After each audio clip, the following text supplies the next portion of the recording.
Even though I love having succulents, right now I have way too many. The amount of time that it's taking to water them and just keeping an eye on things is making it so that I don't want to spend time in my garden. So I needed to go back and reduce my collection. And I have discovered that 100 is typically my sweet spot, where I have plenty that I can play with and mess around with, but not too many that it's overwhelming to take care of. I've had a really bad powdery mildew outbreak, which I've never had before, but I've actually thrown away a lot of plants because of the damage that has caused. It's gotten easier to just throw away plants instead of trying to treat them and help them recover from the powdery mildew. I want to go through my collection and show you what I'm thinking and how I'm planning to reduce my collection, and then also just show you some things that are working well and some things that are working not so well. Right now I have 269 plants, and as you can see, 255 need to be watered today. I only have 169 that I need to get rid of to get me down to my 100 happy plants. Normally, I'm pretty good about watering every few days. That way I don't have more than a handful of plants that need water. But I got behind, and as you can see, a lot of these haven't been watered for 3 to 4 weeks. Now, not all of them need to be watered every week or even every 2 weeks, but it does start to add up when you have a bunch of little plants like these that should actually be watered once a week. Now, the great thing about growing succulents is that even if I do forget to water and they go a week or two longer than normal without water, they stay alive. Now, that doesn't mean that they look great, and as I go through my plants here, you'll probably see some that really don't look very good. So I am going to try and reduce the collection, starting with ones that just aren't thriving right now, and then going with some that may be healthy, but I just don't really like anymore, and mostly just keep the plants that I want to. Now, check this out. This is an Anacampsaros, supposedly sunrise. It looks a little different colored to me, but still Anacampsaros.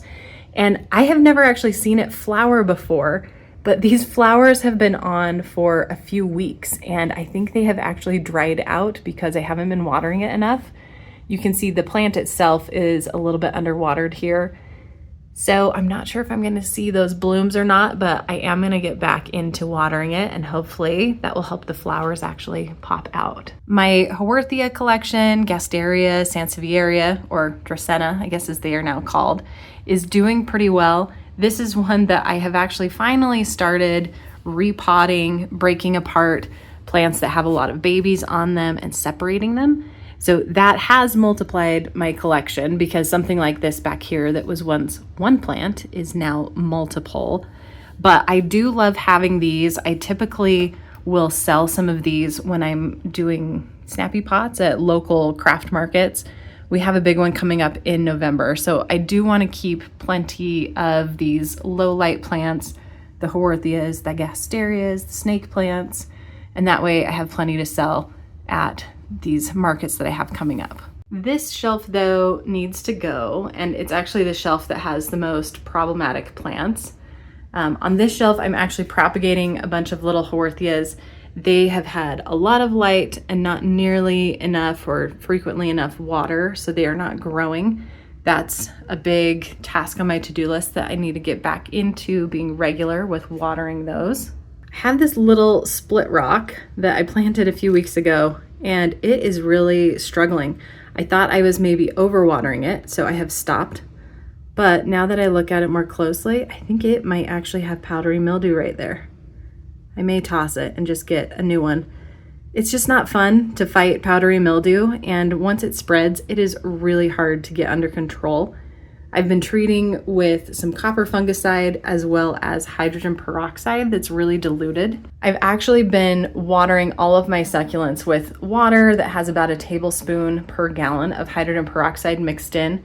I'm not sure if it's enough to really kill it off, but I figure it's a low enough dose, it's not going to cause problems for the succulents, but can hopefully be a good preventative measure. Over here, I am really happy with how this propagation tray is going. I have all of these Calicia cuttings in here, and most of them haven't rooted, although the ones that have really started to grow, and they've actually stretched out quite a bit. So I need to figure that one out. but there's just a bunch of other leaves in here that are starting to grow. And I love seeing these little babies come from either tiny cuttings or leaves. Most of my problems have been on this shelf. I've moved everything that had powdery mildew over to these shelves. One of my problems is I don't know where the powdery mildew came from.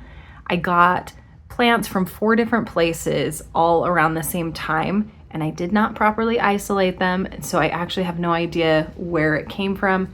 At this point, it doesn't really matter because it spread and it's hit plants from every location and plants that I already had in my collection. So I've been really just trying to keep everything that has a bad outbreak down here on the lower shelf. And so far, I think I have it under control. I think it is almost completely gone. I have thrown away a ton of plants. So this shelf, all of these gaps were full of succulents. One of the things that can cause powdery mildew to spread is a lack of air circulation. And so if you have plants that are super close together, it kind of traps in the humidity and makes the powdery mildew much happier, and it's a lot easier for it to spread from plant to plant. I just noticed that I have some more showing up right here on this plant. This is actually one of the plants where I first noticed the powdery mildew, but I also found it on a plant in a totally different section. These have been moved here so that they're isolated and hopefully prevent the spread. But look, there's another white spot right there. It is so frustrating. And I love these. They're Echeveria crinoline. I'm not quite sure how you say that, but they're so pretty. But I think they might have seen their time and it might be time to just toss them. This one has really bad powdery mildew. I've treated it right there a few times and I can't tell if it's spreading or if it's about the same. A few of these little kind of Grapto or Packy varieties have it.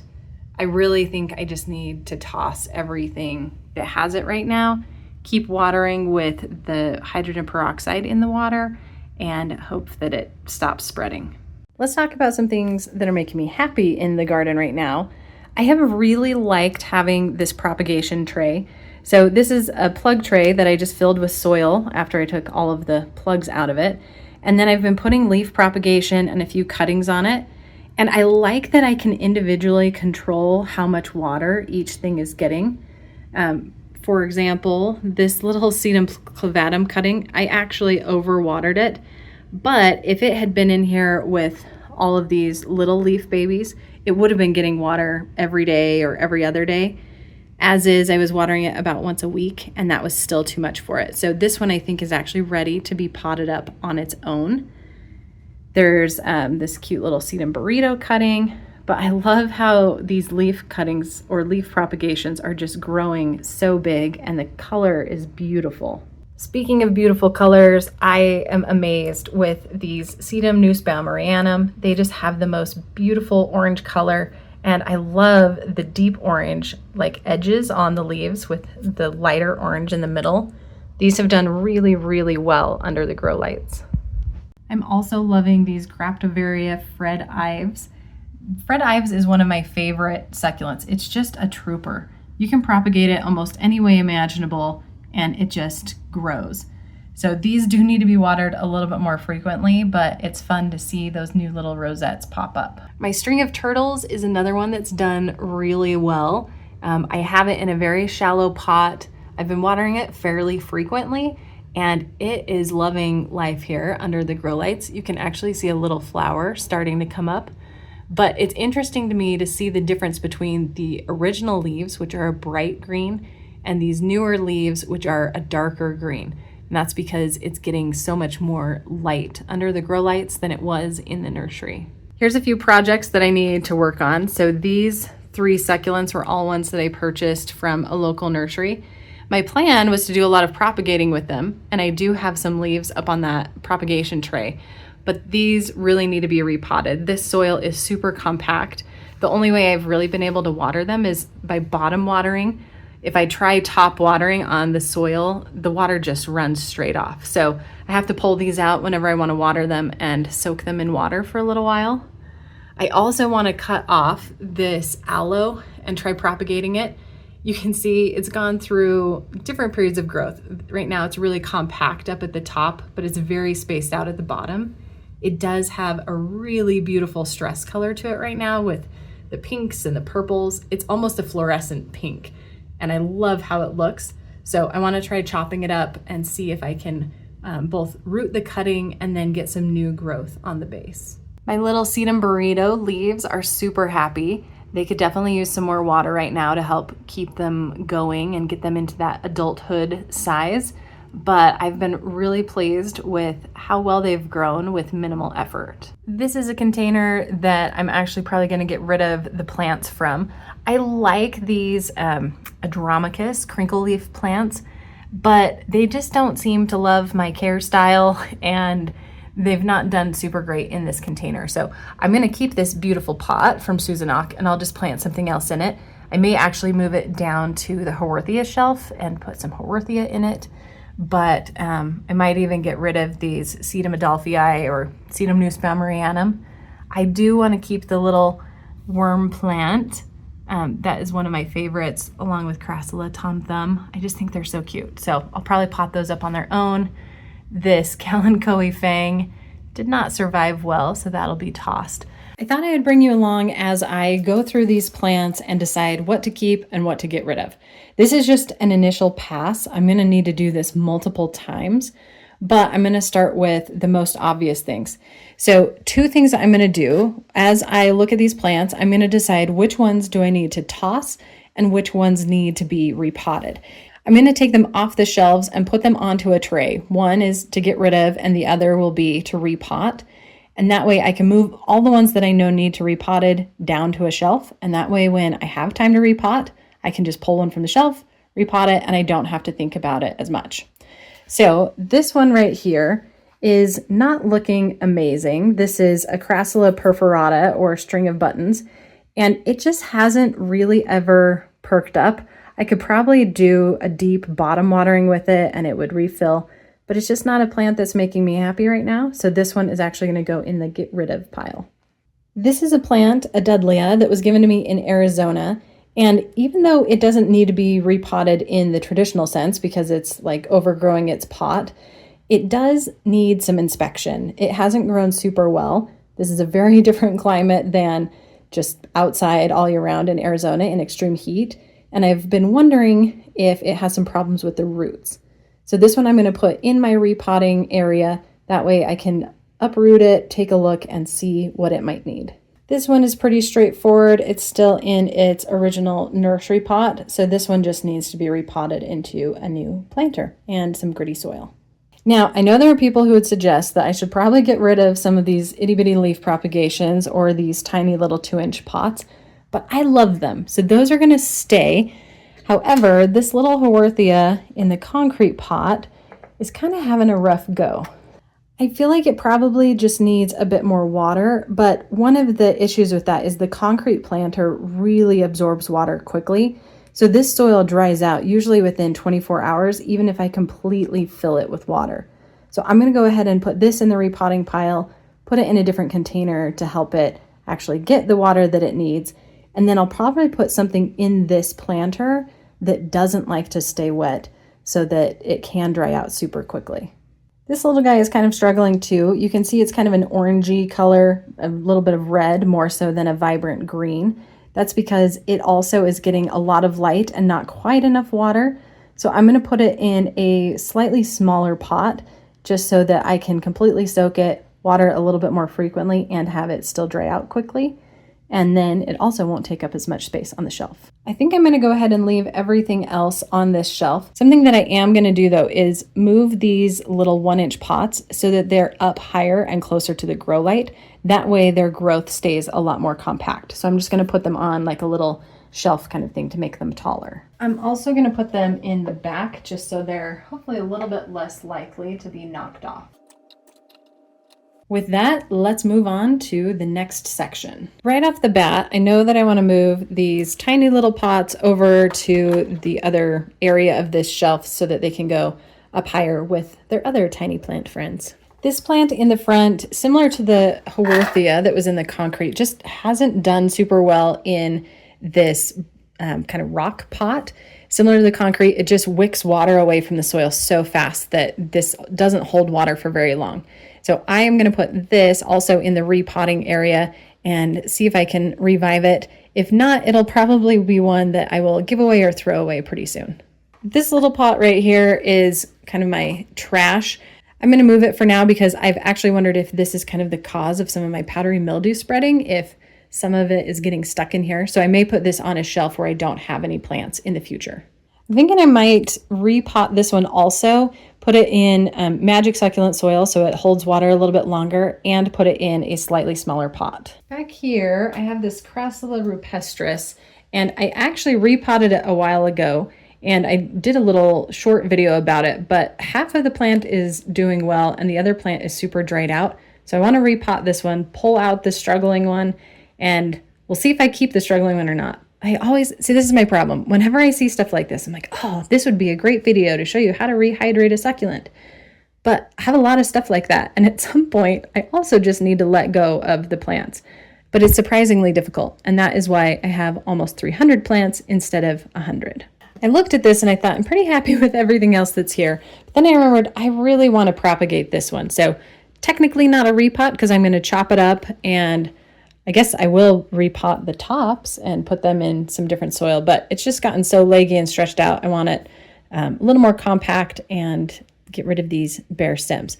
I will say I am going to throw away the bare stems and only keep the cuttings. I think I'm going to stop there with my plant clean out. I have a lot to repot, but I did notice on my other shelf, I decided I'm going to give this plant away. It's not one of my favorites, although I have sold some at local markets, but this one has a bunch of kind of like burn damage on it, so I don't feel like it's sellable. It just doesn't look super healthy, even though it is. So I'm going to add that to my giveaway list. Right now, I have 2 plants to give away, and I have 8 plants that need to be repotted. And I'm going to go ahead and get all of those, try and repot them today or tomorrow.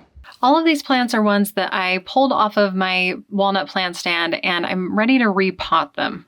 First up, we have this Dudleya that I got when I was in Arizona, and it doesn't look awful. It doesn't look great though. I feel like it's just kind of struggled most of the time that I had it. So what I'm going to do is just pull it out and look at the roots, and then I'm going to put it into a different pot, one that is a little bit more shallow. This one isn't super deep, but I feel like this one's probably going to do best in a very shallow pot and watered a little bit more frequently, but still in a really well draining soil. Let's dump it out and see what happens. Whoa. Okay, I was not expecting this.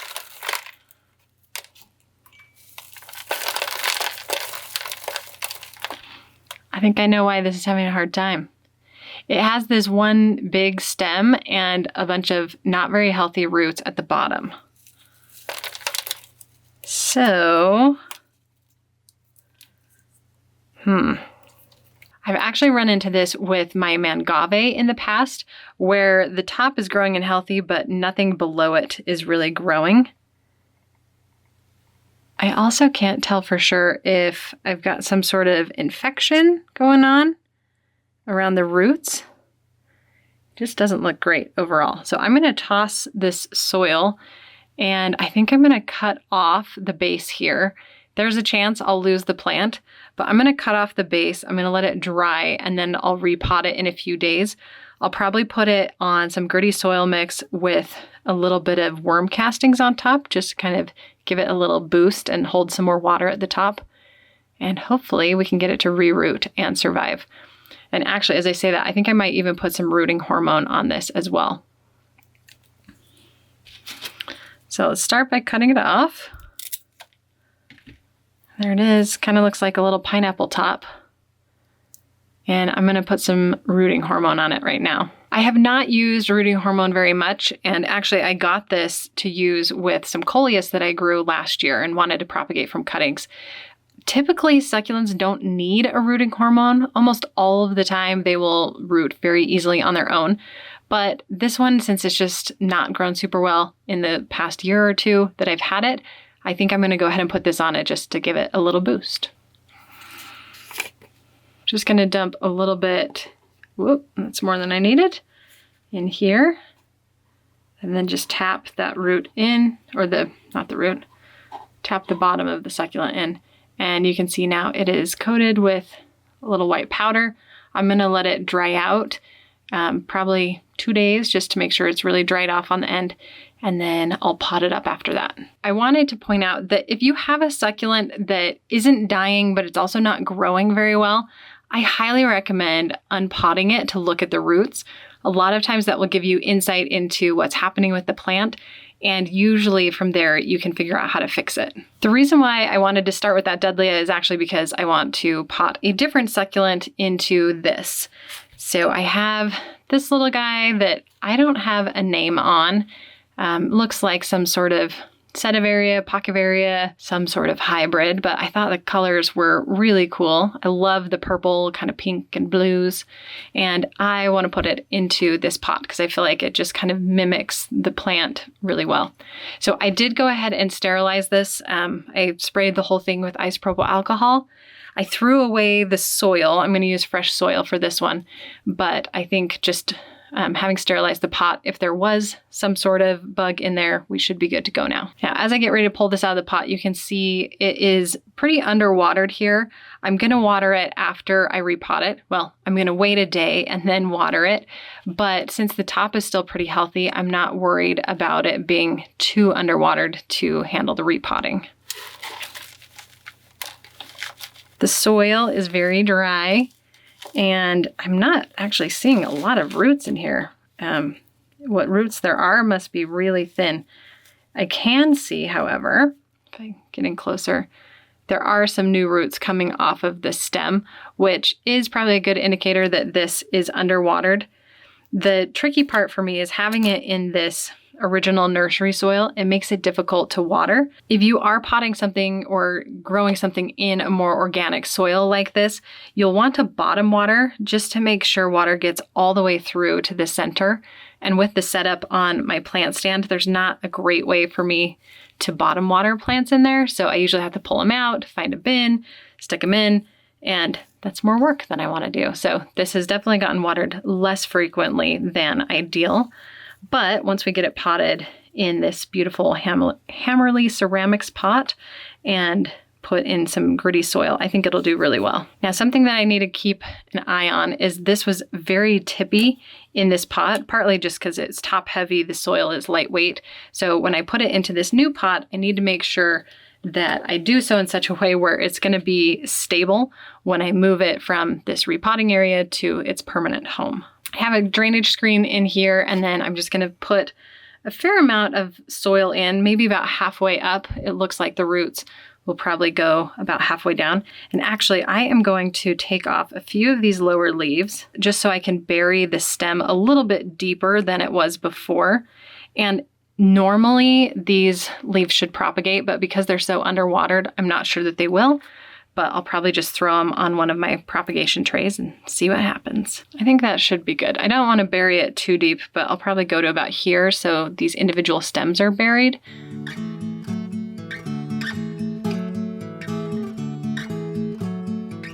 Now, I'm not sure if you can see very well, but I have piled the soil up pretty high. The reason for that is because I actually want to press down the soil a little bit and just make sure that the plant is really supported in the middle. That's one way that I can help it be a little less tippy. And then just kind of pat the pot so that the soil falls into all the gaps and just really settles nicely. And there we have a very beautifully potted purple succulent in this Hammerly ceramics pot. Next up, let's do a little propagation. So I mentioned when I pulled this off of the shelf, I am not going to save the bottom. They could probably put off new offsets, but I'm trying not to get more plants, and I already have more plants by propagating these, so I'm not going to worry about saving the base. I really just want this nice growth at the top. So for this, I'm actually going to dump out the pot, and then I'm going to lay it on its side so you can see where I'm cutting.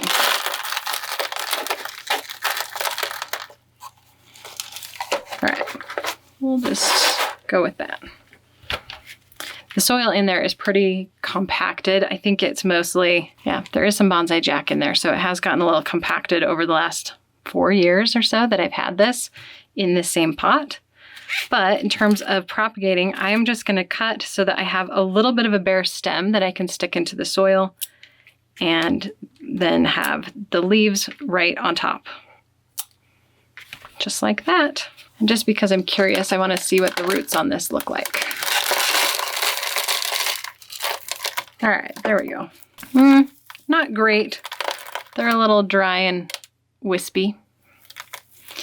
I think part of the problem with this is I tend to be kind of passive aggressive with my watering, where I'll be really consistent with watering for a while and then I'll just go extra long in between watering. And I think the more consistent you can be, even if it's spaced out, the better. Now, a lot of times when I am propagating from cuttings, I will fill most of the pot full with Bonsai Jack's Gritty Mix and then put a layer of coconut coir on top.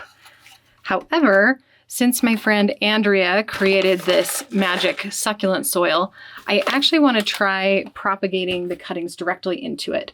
It holds water a little bit longer than Bonsai Jack's Gritty Mix, but as you can see, it's still very chunky and it drains really well. So I feel like this should be the perfect medium for propagating these cuttings. So I'm going to fill the pot all the way up and then just stick this cutting all the way down in. And now you might be saying, Cassidy, you didn't let that end callus over. And that's true, I did not. However, this soil is dry and I'm not going to water it for a day. So it should be just fine and it'll dry and heal while it's in the soil.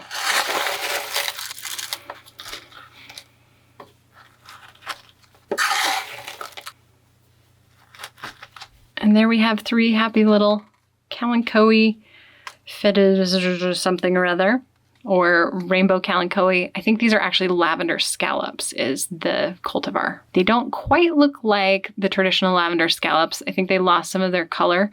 They are growing pretty compact under the grow lights, but I'm actually going to put them up on a little stand to get them closer to the light and see if I can bring out more of the color. While we're working with the magic succulent soil, it's time to repot this little guy.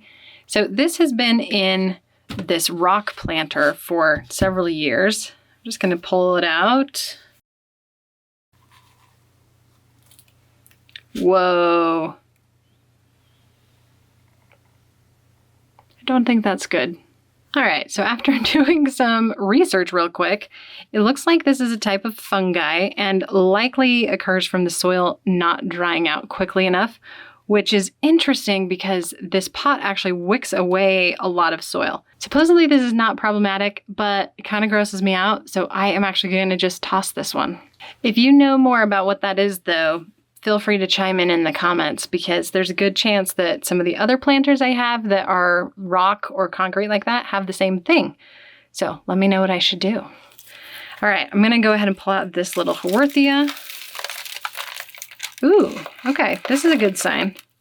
So this actually has, let's see, it has some new growth on it. Actually, I can see some new babies forming even down here. Maybe it's a new root. Something really tiny is growing there. But the roots look good on these. They look healthy. There is, oh, right there, there's a dried up mess of roots that are not healthy. But these all look really good. I initially was thinking about separating these, but since they're, well, I don't know. Let's go ahead and do it. Why not? All right, just break those apart there. And then I'm going to pot them just into a little 2-inch pot, each of them on their own. I forgot this little baby. We'll stick it in with the smaller one. This soil I know was fresh just a couple of months ago when I repotted these, so I'm going to go ahead and use that in the new potting. Since the stem is pretty long and it has a bunch of roots, I am going to go ahead and put it in first and then add the soil around it. So just kind of holding the succulent in place where I want it and making sure these roots stay down low. And I remembered I'm actually going to put these in magic succulent soil so that it holds a little bit more water. Let's try this again.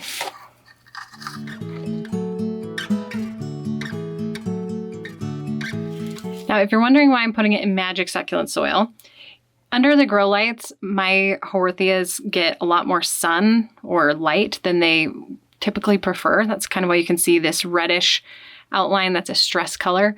Because this is so little, I want it to retain water a little bit longer and I want it to grow a bit faster. And because, again, it's going to be under that intense grow light, it can handle water more and a little longer, and it should be good for it. So even though I can grow it in the gritty mix and most of my Haworthias are in Bonsai Jack's gritty mix, I want to just test this out and see if keeping them in a soil that stays wet longer will help it grow a little faster and a little bigger.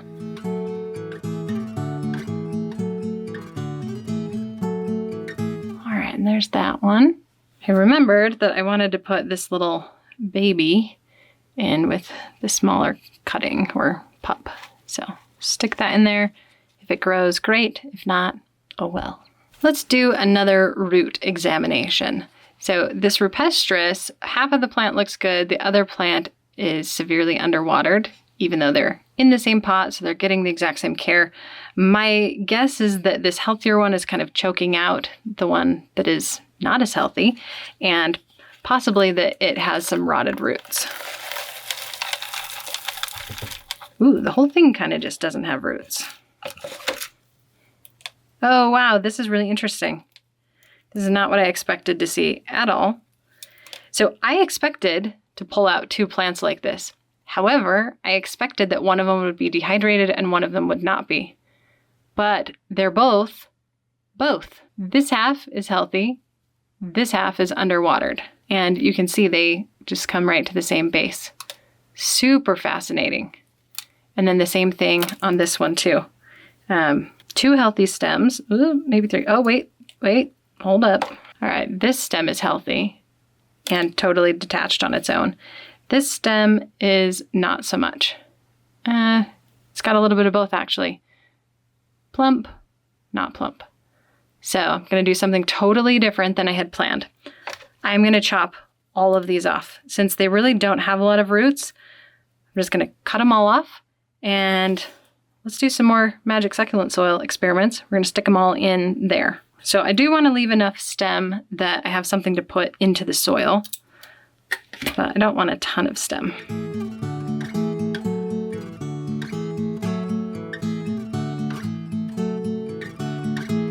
These liners that we 3D print to use for snappy pots, I had an issue with one of them or something happened. Anyway, they only printed part way, but I figured I'd save them and use them for leaf propagation.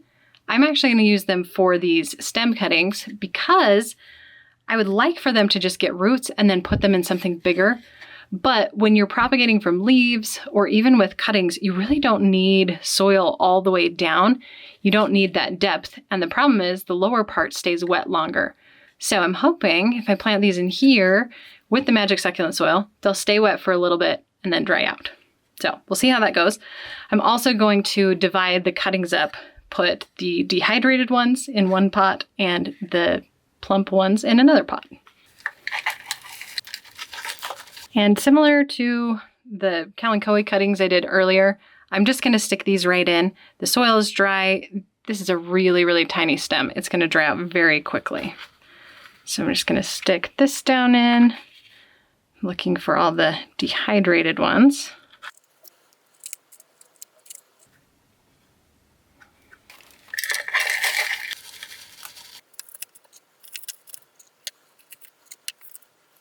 And there's all those little cuttings potted up.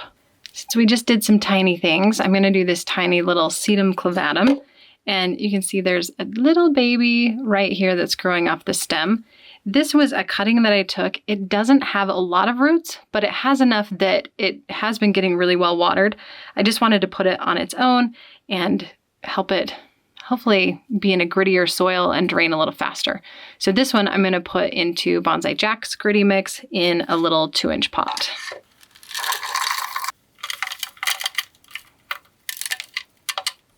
These roots don't look terrible. They don't look amazing. I know I just pulled off some yellow overwatered leaves before I pulled it out of the little propagation tray it was in. So I think it should continue to root and grow just fine because it has plenty of water stored up.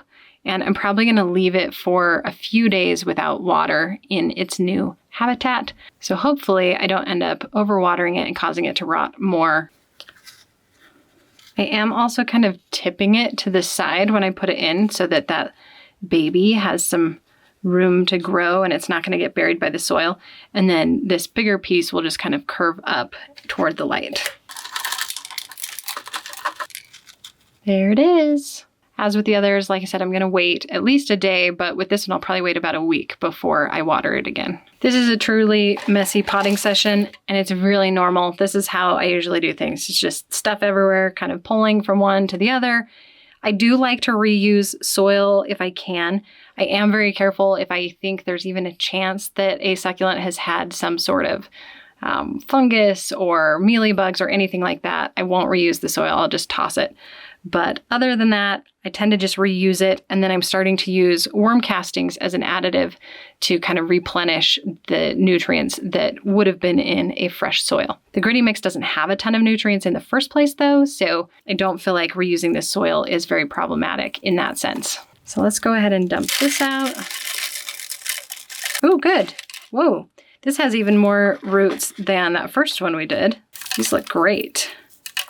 Now, these were plugs that I got from Mountain Crest Gardens. I'll link to the video in the description where you can see how sad they were when I planted them. And I really wasn't sure if I was going to get anything out of them. And I did lose a lot. You can actually see here too, there's a lot of dead roots that are pulling off here.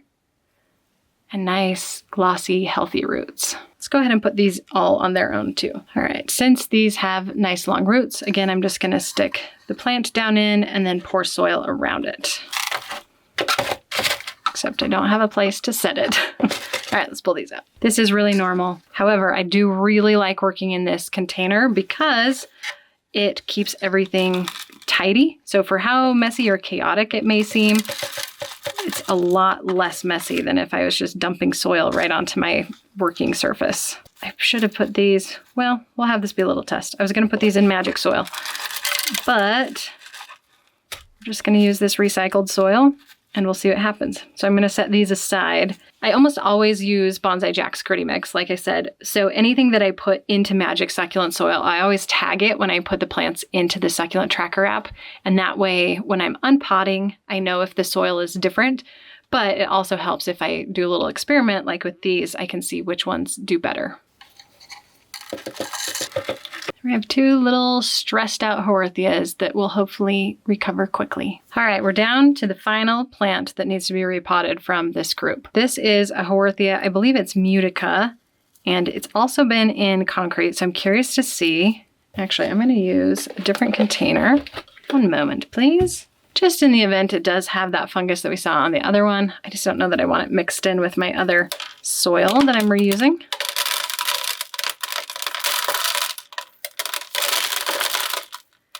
I do not see any signs of that. And I wonder if part of it is the soil mix that I was using. So in the one with that Anacampsaros, I think the soil was mostly coconut coir, whereas this one, it was just gritty mix.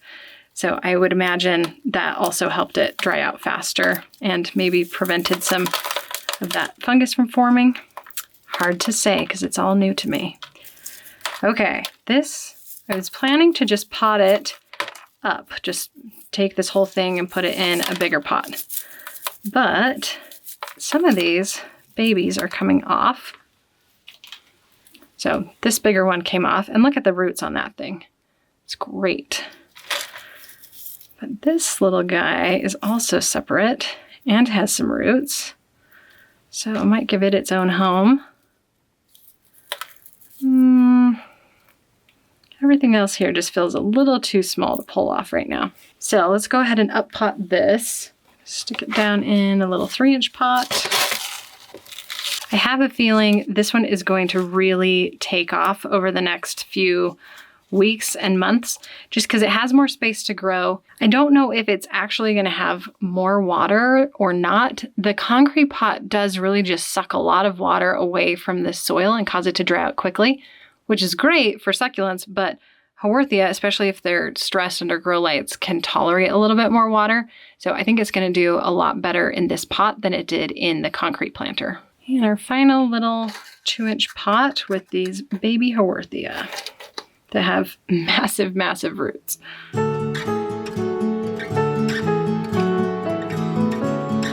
Here's everything now all potted up. I have been trying to reduce my collection. Initially, this does not seem like it is going to help in that regard. However, I like having things individually potted because it makes it easier to gift to people. It's also easier to just get rid of one plant if it doesn't do very well. I'm really happy with how this turned out. I love square planters for this exact reason, that they just sit so nicely next to each other. And then I forgot, we do still have this little Dudleya that we'll plant in a couple days. So the next big task for me is going to be updating all the photos and adding notes into the succulent tracker app to record everything that I just did.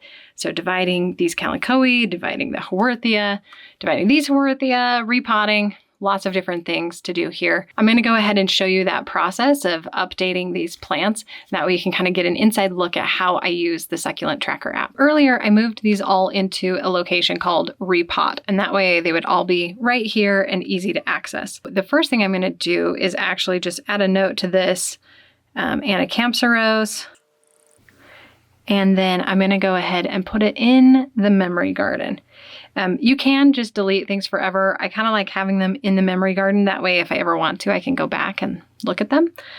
I haven't very often, but it's nice to know they're there all the same. The next thing I'm going to do is actually the Dudleya, and I'm going to go ahead and add in a picture. So I already took pictures of all these because that does take a decent amount of time, and I figured most of you know how to take pictures. So just add that in there. And then I'm going to also add a pruning note here.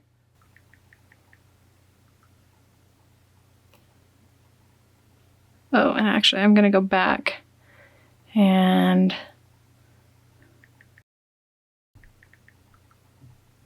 okay, so that's something I definitely want to know, that I added the rooting hormone to that. Next, let's do this one. So we're just going to mark it as repotted. And we just did it in Jack's Gritty Mix. So nothing too much to do on that one. Oh, I did want to add a new photo.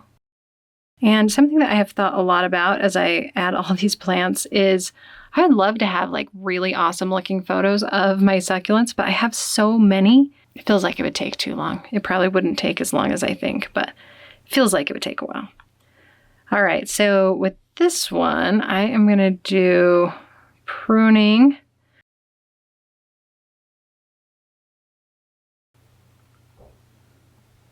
Okay, and then I'm going to add a tag to this that's Magic Succulent Soil, if I can spell. And actually, I'm also going to add a tag, cutting. With this one, since I divided it into two, I'm going to go ahead and put a photo of the happier looking little guys. Apparently all my photos were, taken sideways. And I'm going to use this as the main plant, or keep all the original data with it. And then I am going to add another plant with the dehydrated ones.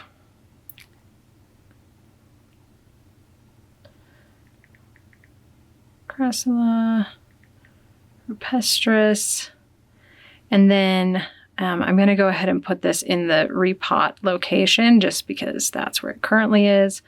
I'm going to do Magic Succulent Soil, and I'm going to do cutting. And then I'm going to add, let's do it in the acquired note.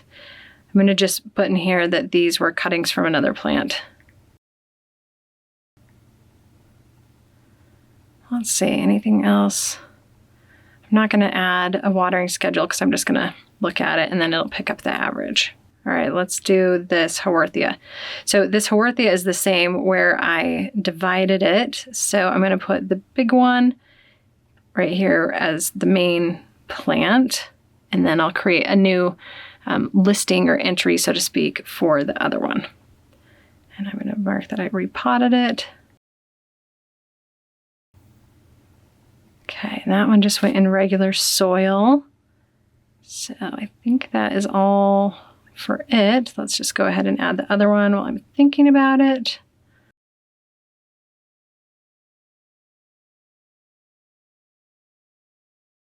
So I could put this in the acquired note.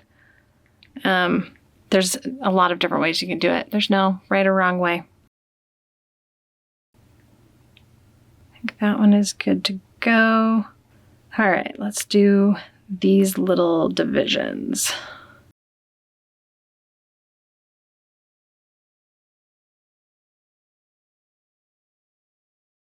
Here's what it looked like when I first planted it. Like, not great, and I definitely lost a lot of babies on there, but that was 1, maybe 2 plugs. So overall, I feel like I'm kind of coming out ahead with those.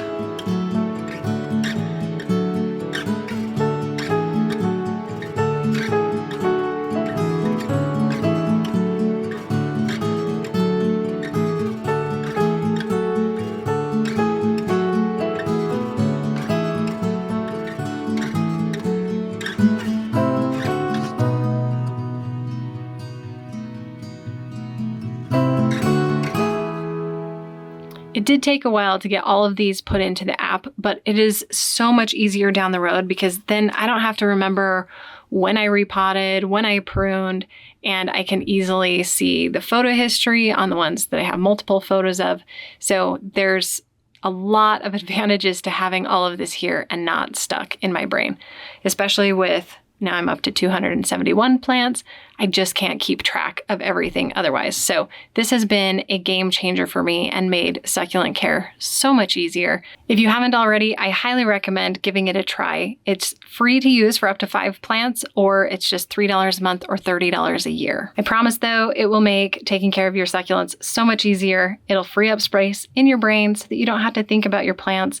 All you have to do is set a watering schedule, check in on the app every day, and see what needs your attention.